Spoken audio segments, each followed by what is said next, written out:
ओम शांति। 3/5/2024 के बाबा के साकार अनमोल धारणा युक्त मधुर महावाक्य हैं। मीठे बच्चे, इस दुख धाम को जीते जी तलाक दो, क्योंकि तुम्हें सुख धाम में जाना है। क्वेश्चन: बाप बच्चों को कौन सी एक छोटी सी मेहनत देते हैं? आंसर है, बाबा कहते बच्चे, काम महाशत्रु हैं, इस पर विजय प्राप्त करो, यही तुम्हें थोड़ी सी मेहनत देता हूँ। तुम्हें संपूर्ण पावन बनना है, पतित से पावन अर्थात पारस बनना है। पारस बनने वाले पत्थर नहीं बन सकते।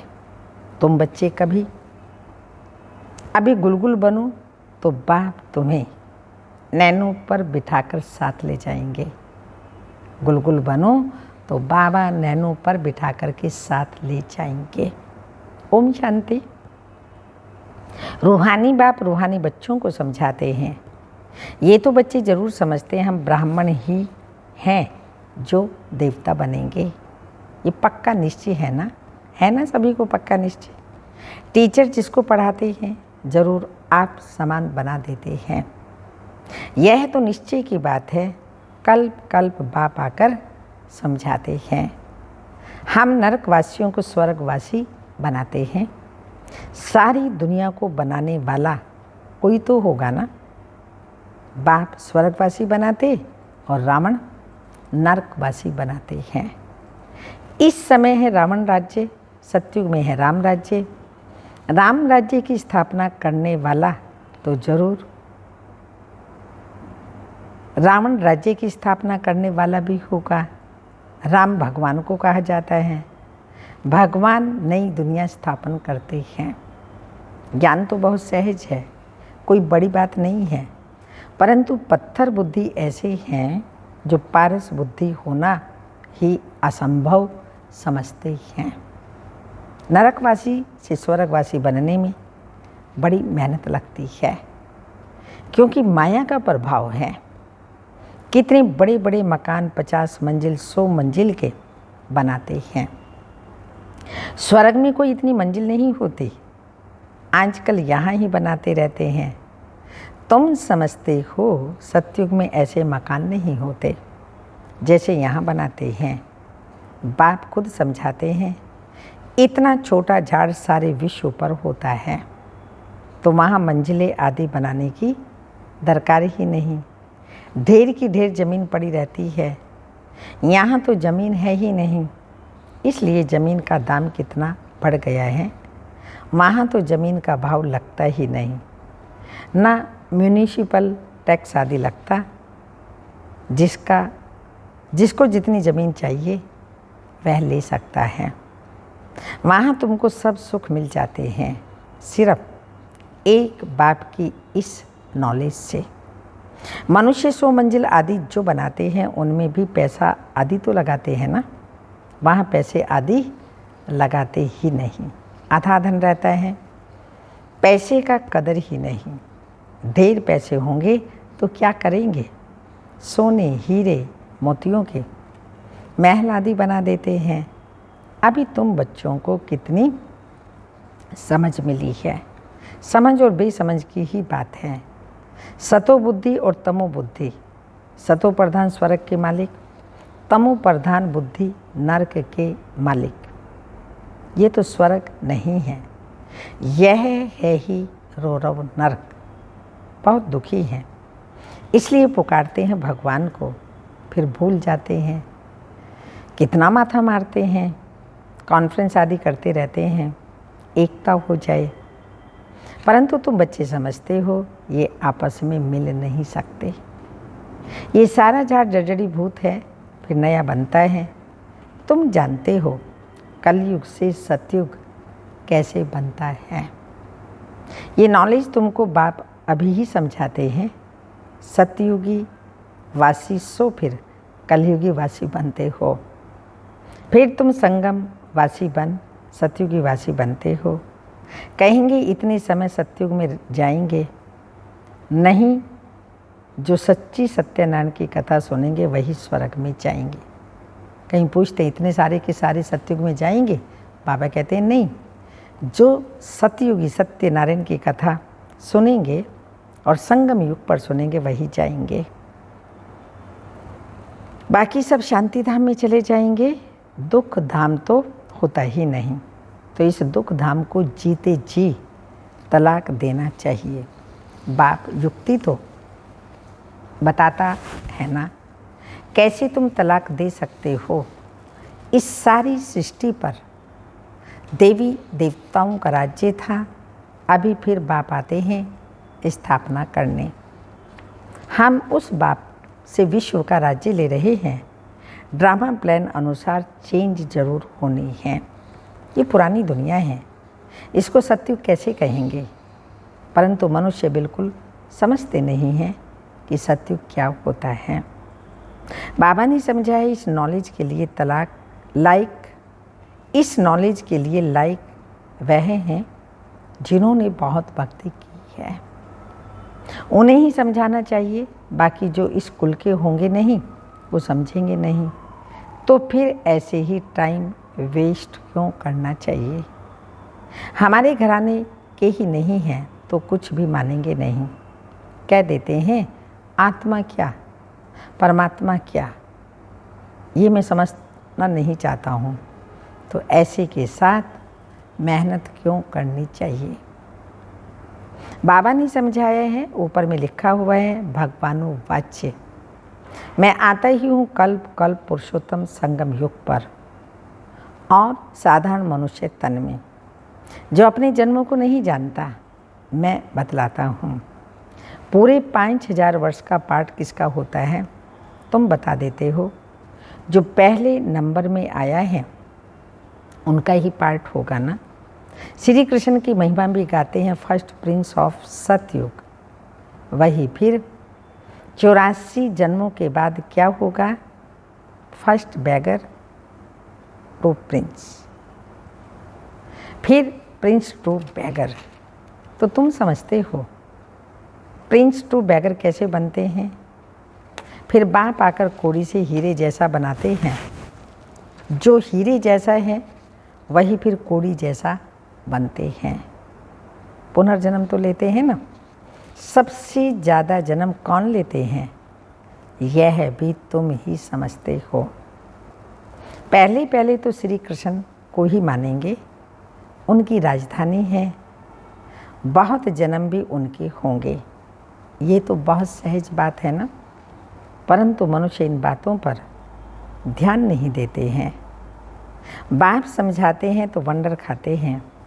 बाप एक्यूरेट बताते हैं, फर्स्ट सो लास्ट। फर्स्ट हीरे जैसा, लास्ट कोड़ी जैसा, फिर हीरे जैसा बनना है, पावन बनना है। इसमें तकलीफ क्या है? पारलौकिक बाप ऑर्डिनेंस निकालते हैं, काम महाशत्रु है। तुम पतित किससे बने हो? विकार में जाने के लिए, इसलिए बुलाते भी हैं पतित पावन आओ, क्योंकि बाप तो एवर पारस बुद्धि है। वो कभी भी पत्थर बुद्धि नहीं बनते। कनेक्शन ही उनका और पहले नंबर जन्म लेने वाले का हुआ। देवताएं तो बहुत होते हैं, परंतु मनुष्य कुछ भी समझते नहीं।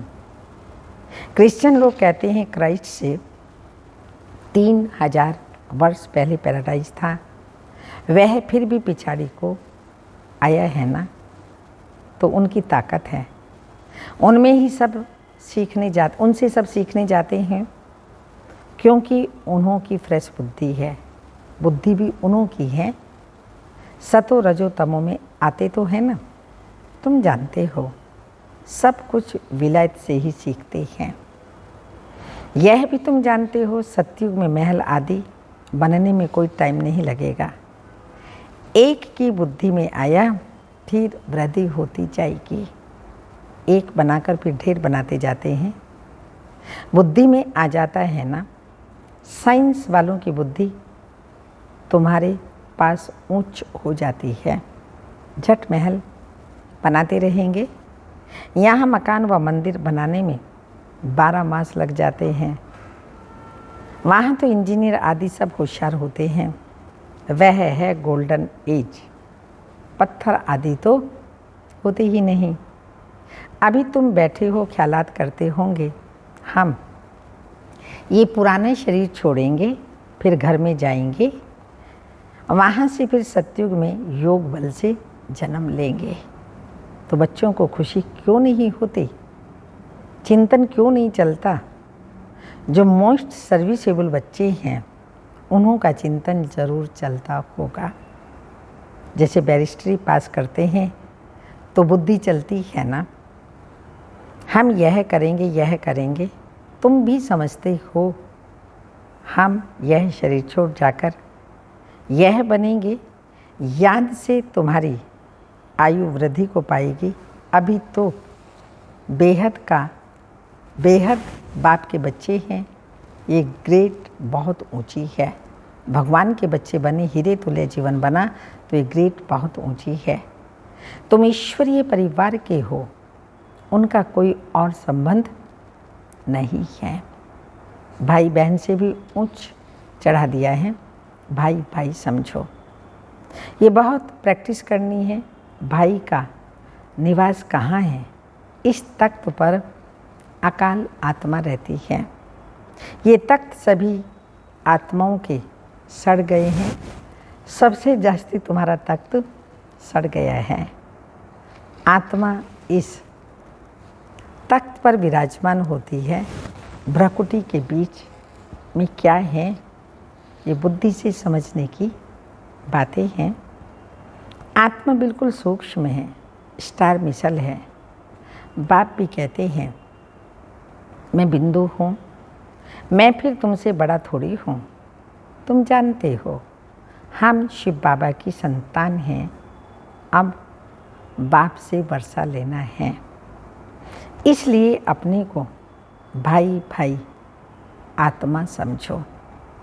बाप तुमको सन्मुख पढ़ा रहे हैं, आगे चल और ही कशिश होती जाएगी। ये विघन भी ड्रामा अनुसार पढ़ते रहते हैं। अभी बाप कहते हैं तुमको पतित नहीं होना है, ये ऑर्डिनेंस है।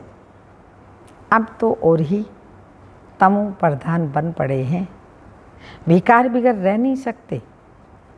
जैसे गवर्नमेंट कहती है शराब नहीं पियो, तो शराब बिगर रह नहीं सकते। फिर उनको ही शराब पिलाए डायरेक्शन देते हैं, फलानी जगह बम सहित गिर जाओ। कितना नुकसान होता है।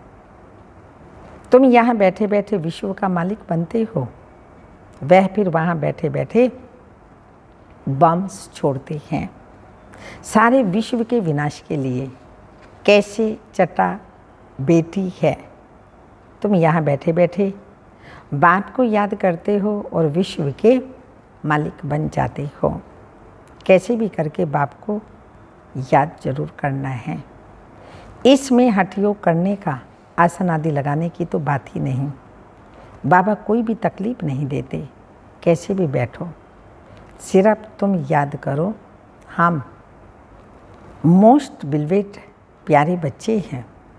तुमको बादशाही ऐसे मिलती है जैसे मक्खन से पाल। गाते भी हैं सेकंड में जीवन मुक्ति। कहाँ भी बैठो, घूमो फिरो, बाप को याद करो।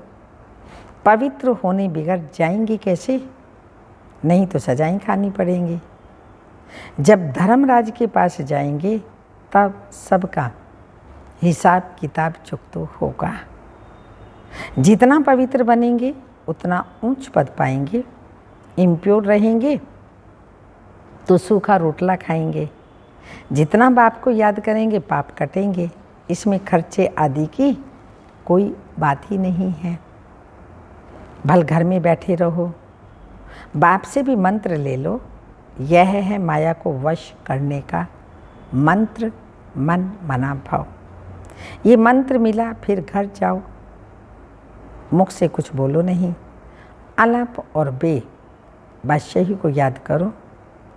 तुम समझते हो बाप को याद करने से हम सतो प्रधान बन जाएंगे, पाप कट जाएंगे।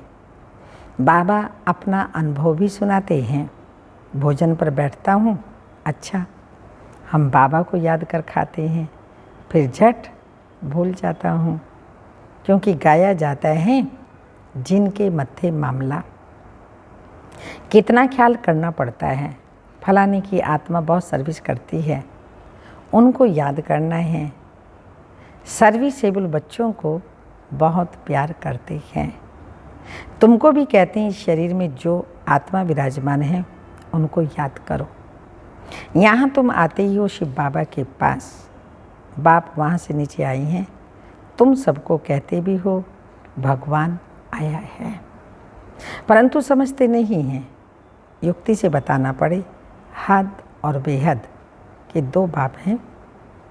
अब बेहद का बाप राजा ही दे रहे हैं।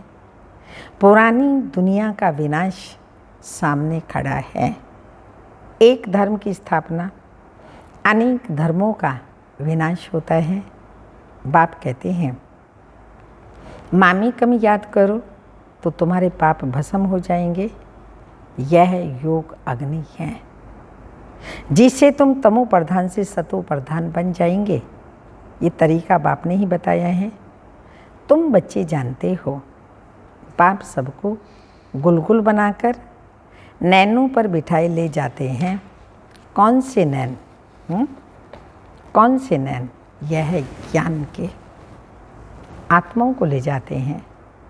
समझते हो, जाना तो ज़रूर है। बाबा पूछ रहे समझते हो ना? जाना तो ज़रूर है।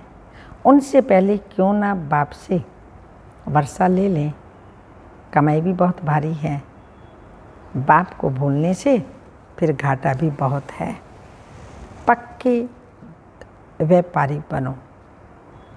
बाप को याद करने से ही आत्मा पवित्र बनेगी, फिर एक शरीर छोड़ दूसरा जाकर लेंगे। तो बाप कहते हैं मीठे मीठे बच्चों, देही अभिमानी बनो। ये आदत पक्की डालनी पड़े। अपने को आत्मा समझ बाप से पढ़ते रहो तो बेड़ा पार हो जाएगा। शिवालय में चले जाएंगे। चंद्रकांत वेदांत में भी यह कथा है। बोट कैसे चलती है, बीच में उतरते हैं। कोई चीज़ से दिल लग जाती है तो स्टीमर चला जाता है, वहीं का वहीं रह जाता है और स्टीमर चला जाता है। यह भक्ति मार्ग के शास्त्र फिर भी बनेंगे। तुम पढ़ेंगे, फिर जब बाबा आएंगे तो ये सब छोड़ देंगे। बाप आते हैं सबको ले जाने। भारत का उत्थान और पतन कैसे होता है कितना क्लियर है। ये सामरा और गोरा बनता है। ब्रह्मा सो विष्णु, विष्णु सो ब्रह्मा, एक तो सिर्फ नहीं बनता ना। ये सारी समझानी है।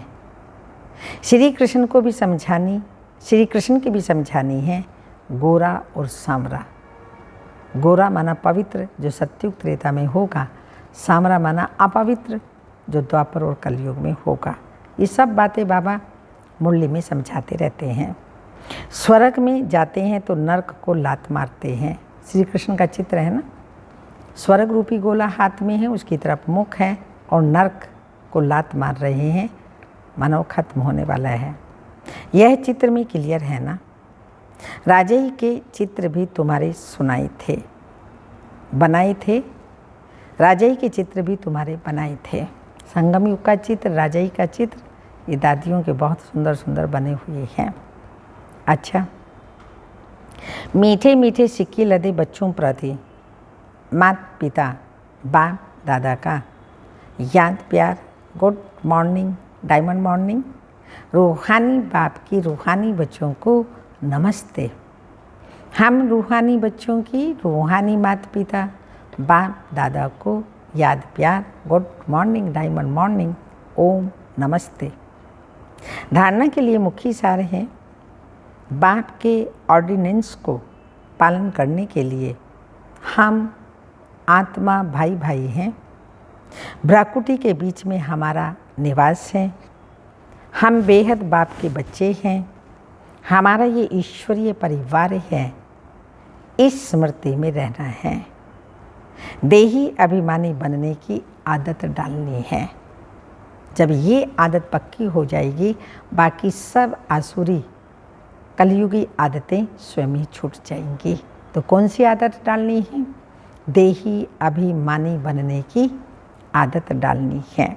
सेकंड पॉइंट, धर्मराज की सजाओं से छूटने के लिए अपने सब हिसाब किताब चुकतू करने हैं।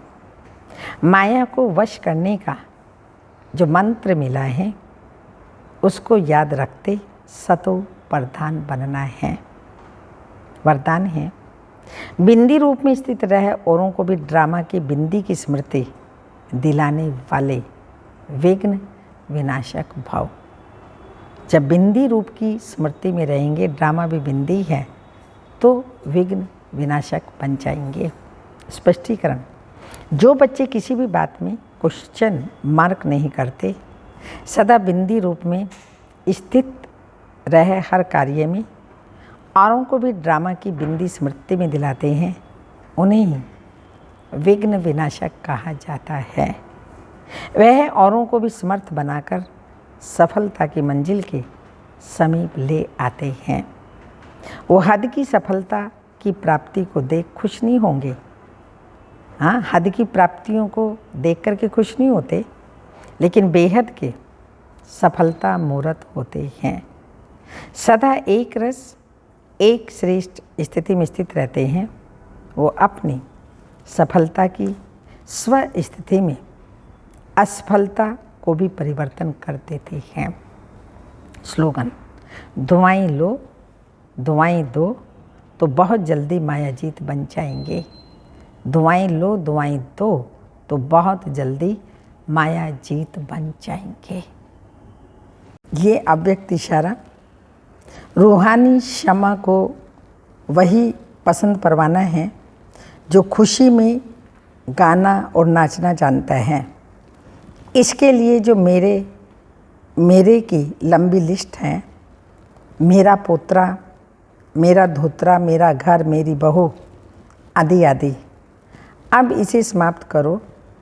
अनेकों को भूलकर एक बाप को याद करो तो मेहनत से छूट आराम से खुशी के झूले में झूलते रहेंगे। ओम शांति।